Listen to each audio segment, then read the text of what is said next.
Hello, everyone, and welcome to Leaders Talk. I'm your host, Varnika Porwal, a media graduate from London. And today we have with us Mr. Arijit Guha Mazumder, who is the Director of Research Development at Mondelez International. How are you today, sir? I'm very good. And this is Dr. Dhirendra Gautam, the Chairman of Navi Mumbai Chamber of Business and Industries and founder of Great Human University. How are you today, sir? Fine, thank you, Swarnika. Thank you, sir. And in our today's episode, we will be discussing the impact of this global pandemic on the food and beverage industry.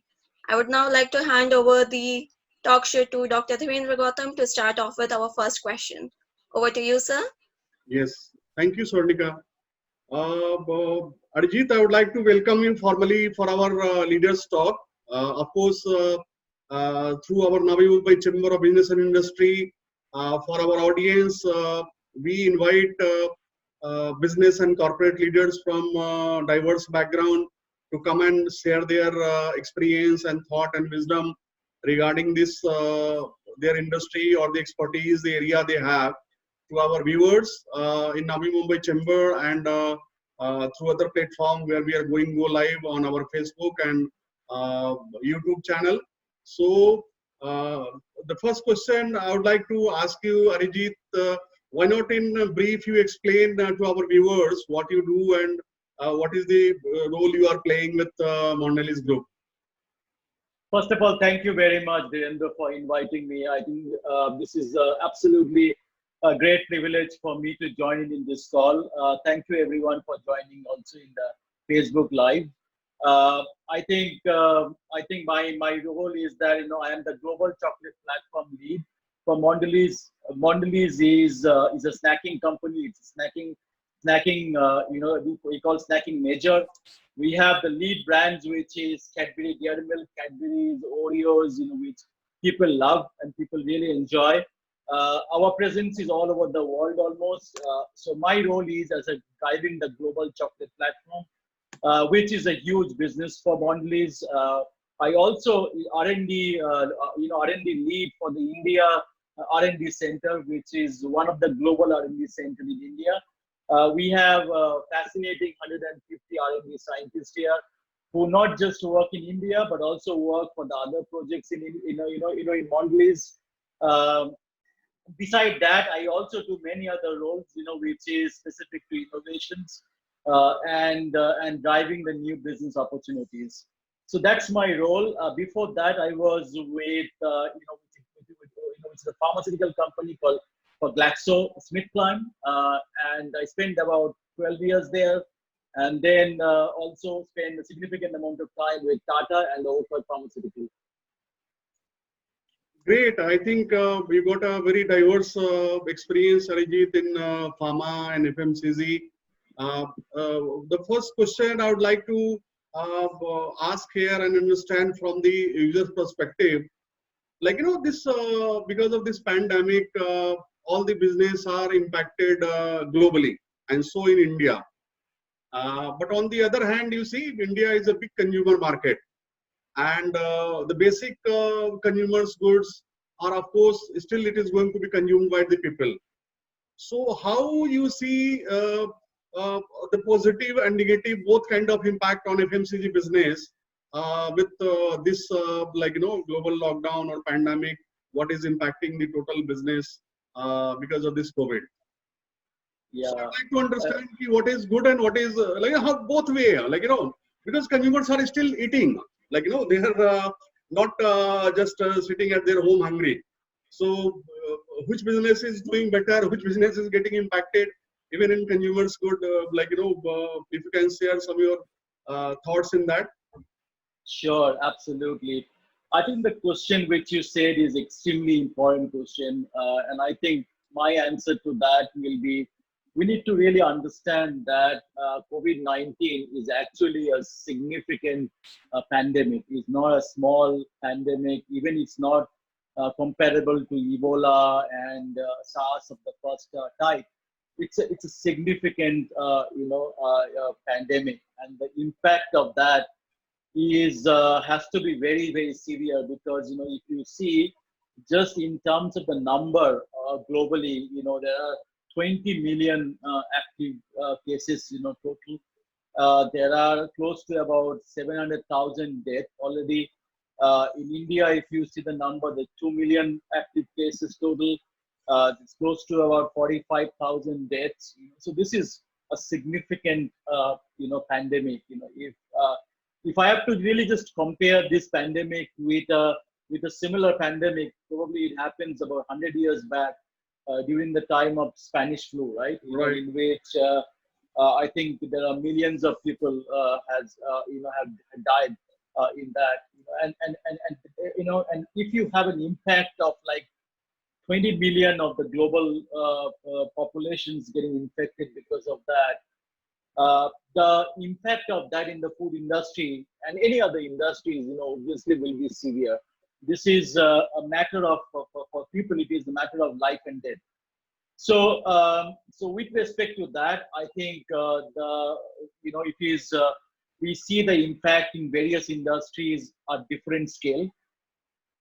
We also see that as in some countries, the pandemic had started before and they already managed to flatten the curve. I think, we can see some of the businesses coming back to normal or the new normal, as we call it. And some of the countries, which is like India, where we are still not be able to flatten the curve, we are still going through the same crisis now. So I think it depends on, which business you are and, how the impact is. In the food business, I think food is an essential commodity, an essential items. It is, and because I think we are in a food business, I think, as you said, that people still eating at home. Yes, people still eating at home. What has changed? I think just that about the channel, which people buy things, that basically have changed. Right. People tend to go out, have food, go to restaurants, have their dinner or lunch or whatever it is. That had got really impacted because of simple reason that they don't feel it's safe, right? Right. But the same food they are eating at home, and they Right. are eating in a different way. So the food is still, I think the overall consumption is still going on, Right. but it's going on a different place Right. than before the COVID-19. So I think that's the big change, which we see it now.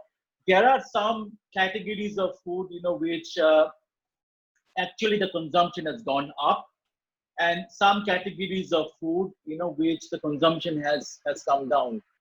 We are still not very sure that whether they are interim for changes or they're going to stay permanent for some time. Now we are, and as you know that we are in the still middle of a pandemic, at least in India. Yes. And so many of the trends, which are coming out, they are still an interim trends. We do not know that how this is actually going to pan across, once we are over the pandemic and some of the trends will settle down. In my view, I think the food industry continues to do strong, and I think the benefit of that, obviously, government has really helped in terms of maintaining the essential supply, and food as being the essential supply, Right. continues to produce and continues to supply. But I think we need to really understand that this is a significant change. Even the food industry, of course, they have their own set of pattern and own set of channels and the ways they manufacture and then they sell to the consumers. That suddenly got impacted, Yeah. all of a sudden, and the impact is obviously significant. Now, because of that, if the whole industry would take some time or has taken some time to really understand the impact and understand that how they can change their business model, how they can, I would say that reassess their channels, Right. and then they decide that, okay, this channel and that channel, I need to maybe make some changes and adjustments. I think industries is still doing that. But I am very happy the way the food industry as a whole responded during this COVID, not just in India but globally. Yeah, yeah. That's very important. In fact, essential foods, which is very key for the survival for the human being. As you were saying that the food industry has, really played a very important role and reaching to the home of the people.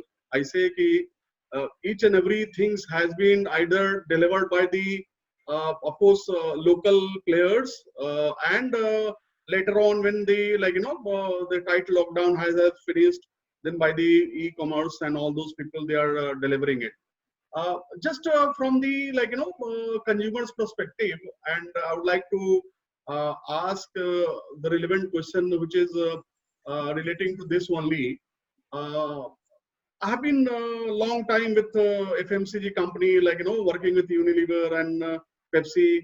Uh, my understanding is that you see FMCG sector, there are a lot of good local brands are available. You go at a local level, city level, sub city level, in a bigger city like Mumbai, you see something which is very good available in Ghatkopar, something which is very good available in Thane. But this FMCG companies, basically food industries, they are not able to grow in a bigger size. And there were some challenges, that is a bigger challenge. We understand that there is a entry barrier and the supply chain and distribution and retail and all those things. It is not affordable for the smaller guys to get into the big guys there. But in this pandemic, what happened? A lot of lot of local players are able to help the local consumers. Even I'm sure that you are working in a multinational company, but the local food supply in your house, my house, is also delivered by some local guy nearby to our area. So, do we see hope that the local businesses, especially the small shops and grocery stores, which was earlier getting impacted because of the big retail stores coming in that area, is going to survive for a longer time? Yes, I think to an extent, absolutely. And this is a good opportunity, and for the local, I would say mom and pops Yeah, yeah, shops. yes, They in the during the COVID period, they really helped in the sense to supply and maintain the supply chain. yeah, So they did a fabulous job, and you are right that a time had come in which their existence was in a question. yeah. But now I think this is a great opportunity, and some of the mom and pop stores, the kirana shops, Mhm. which is there in my apartment, your Yes, apartment, it's etc., everywhere. Yeah, they had done so well, yeah. and this is a good oxygen for them. Mhm. And also I see that these, in my view, that these kirana shop, they will not exist as they will exist before.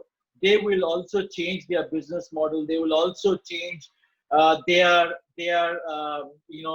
operations, I would say, in Right. a slightly different way post COVID or during the COVID. Like, say, example, they also know that how much to stock and how much to supply, so they manage their inventories well now. Right. They know that they are using various. I know that like DMarts and various companies like Reliances and many other companies, they are also providing a lot of digital tools to them, True. to these kirana shops, Yeah. so they are also getting integrated with the broader ecosystem, in my view. So, Yeah. which the kirana shops wasn't exist in that scale, or that technological advanced way. But because of this now, people like the big technology company or the platform companies, they really understand about that. They are Yeah. providing the tools to them now to ensure that they could be a good entry points and windows opportunity to the consumers. And you are absolutely right in that, Virendra. Yeah, see, the era of coexistence, I say, earlier, these all e-commerce and big companies and big stores like, DMart or Reliance, where they were heavily competing with the local players. Now you see that, Amazon Fresh.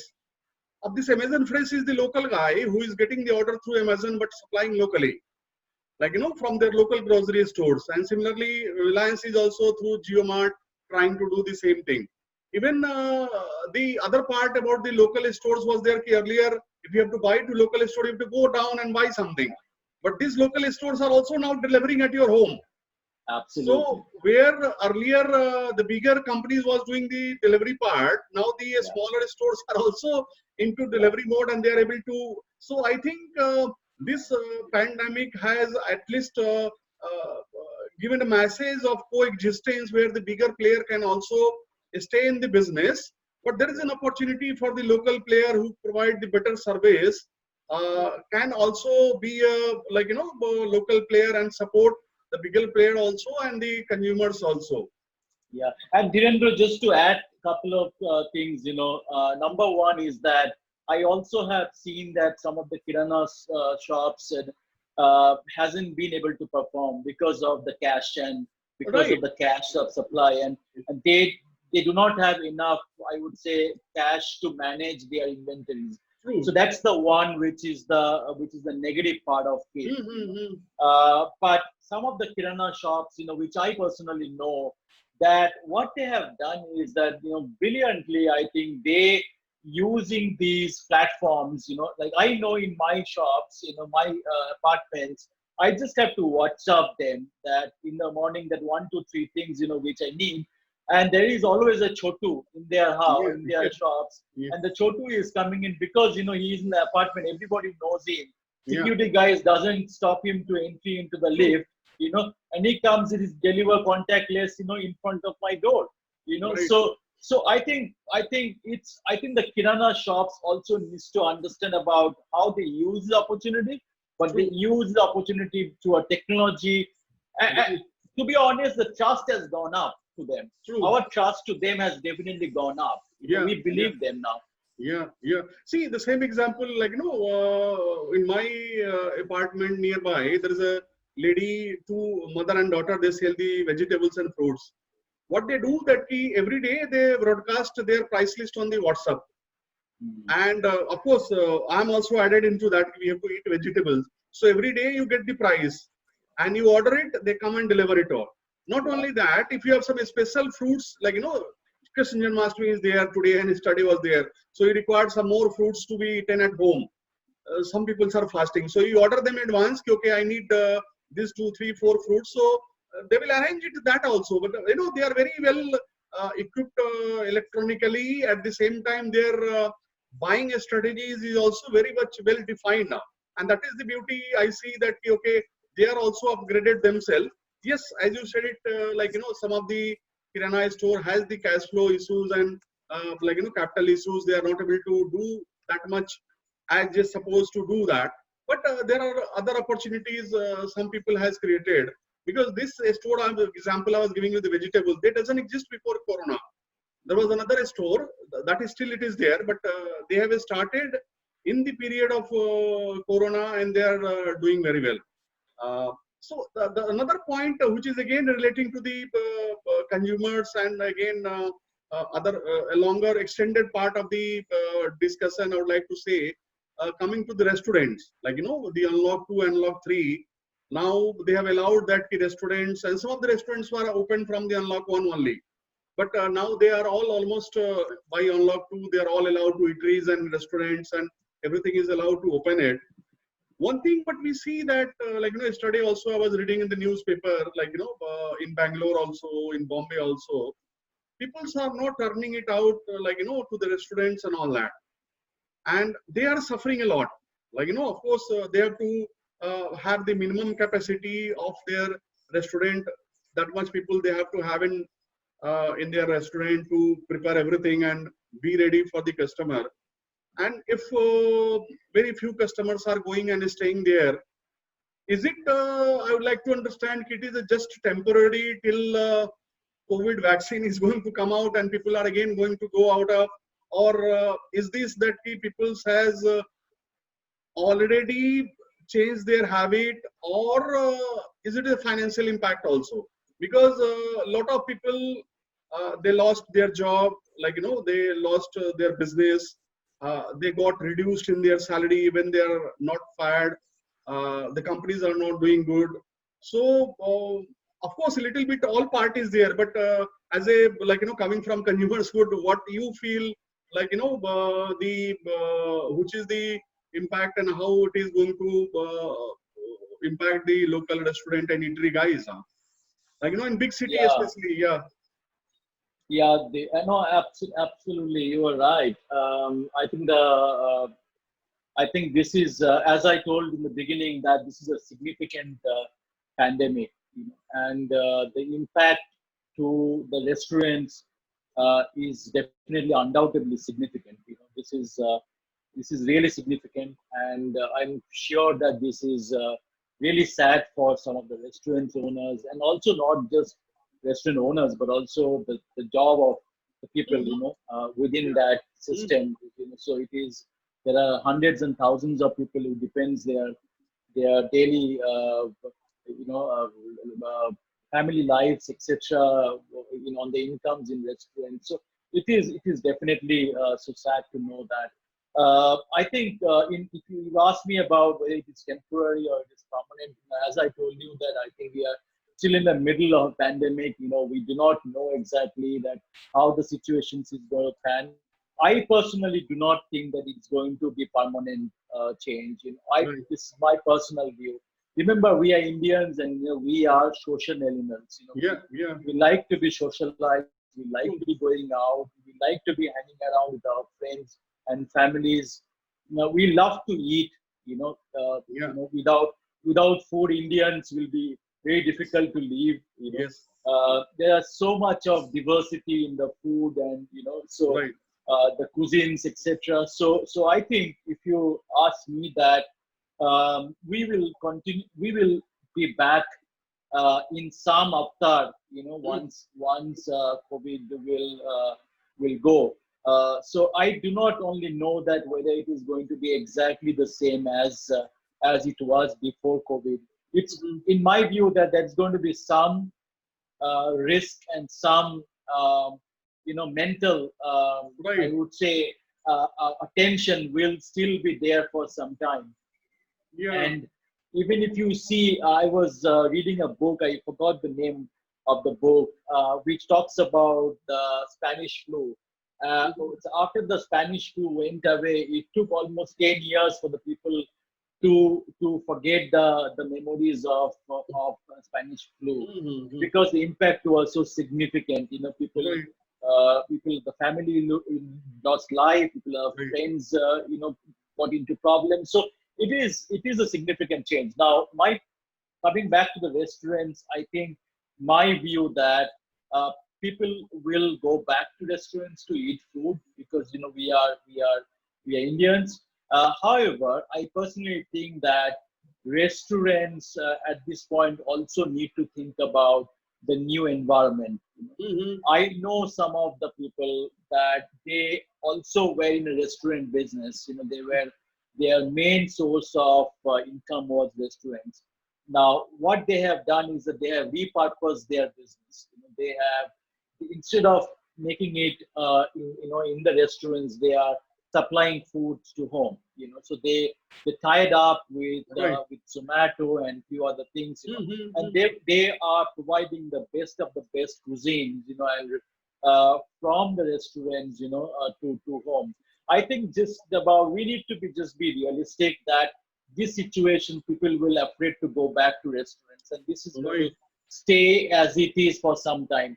But the people who actually still take risk and still go to restaurants, I think the owners to the restaurants and restaurants management is to see that how they can dial up the Mhm. quality and social distancing, etc. protocol in Right. the restaurant, so that they can give a sense of a trust and give a sense of a quality and a safety, in the restaurant's environment.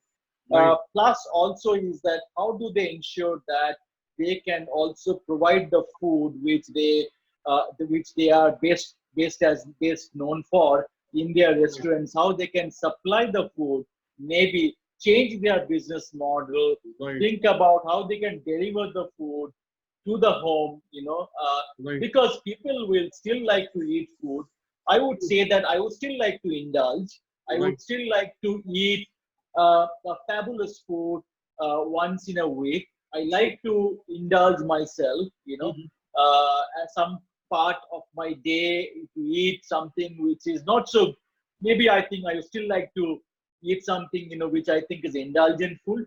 I would still do that, but it's a restaurant's now is to decide how they can innovate their model, how they can continue to provide food at home, and also provide a hygiene quality sense in their restaurants. Yeah, see, very well said, Arijit. Like, I think uh, as I assess this, like, in a city like Mumbai and Delhi, the bigger cities might be Bangalore also. A lot of people who go to office, they try to use restaurants and all that for their, like, lunch time and of course snacks time at evening. So the offices are not operating at the full capacity level because of this COVID. Only 50% or 60% or 25% people are allowed to be in the, especially in the service sector, which are based out in cities. So I think that is also one of the reason, with just 25% people who are going into the office, and of course they ensure that to carry something from their home so that they should not be going to go out to have the food, because they also don't know that the nearby restaurants are still open or not. They also have a dilemma. So I think when the full-fledged offices will start, and again the market will open up, especially in cities where the service industries are based out, big corporate offices are based out. So that is going to, as you say, that we of course we love eating food outside, enjoy having food with families, with friends, and the colleagues. So it is going to open up, and it is just a precautionary, I think, time period. The restaurant guy has to adopt some innovative kind of process or methodology to survive. The smaller ones and the bigger ones, of course, they have to be more innovative to supply their foods through like Zomato or Swiggy and local players. Like that can happen. It was great having you, Arijit, in our show, and a lot of good insights. We are able to get it from you for our viewers and for myself. And I would like to thank you very much for being part Thanks. here on this talk shows. Swarnika, Yes, sir. Thank you, sir. And thank you, Mr. Arijit, for your time today and for the Thank valuable you. insights that you shared with our audience. I would also like to thank our audience who joined us on this live stream for making this talk show a successful one. We will meet again next week with another corporate leader and another important topic to discuss. And until then, stay connected with Great Human University and Navi Mumbai Chamber of Business and Industries to stay updated about our upcoming shows. You can drop your questions in the comment box, and we will definitely use them in our talk show. Thank you for Thank watching. you. Until then, stay safe. Thank thank you. you.